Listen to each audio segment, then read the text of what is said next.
Texas lawmakers this session will again take up who can carry guns and where they can carry them. Last session, they decided Texans can carry guns openly and into college classrooms. KXAN's political reporter Phil Prazen looks at the bills they'll be considering next month.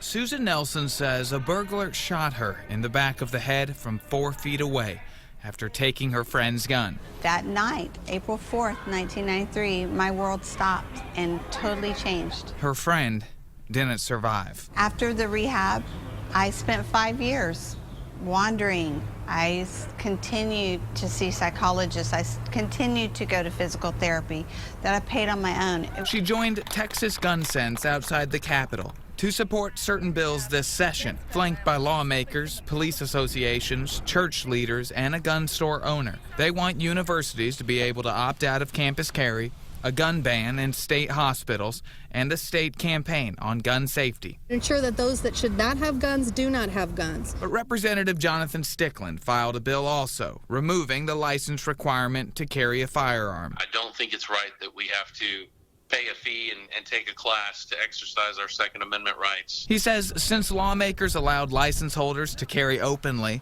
they proved gun owners are responsible enough for the license to be optional. The question that we need to ask ourselves is, does a state-mandated test equal safety? And I don't think that it does. Sharp distinctions as lawmakers start their work after the holidays.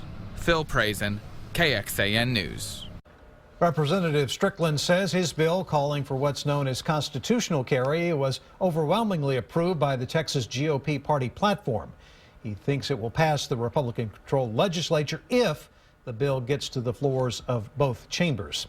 Other gun legislation is expected to be filed. There's talk of getting rid of the 51% law that prohibits gun owners from carrying inside bars and restaurants where 51% of revenue comes from alcohol.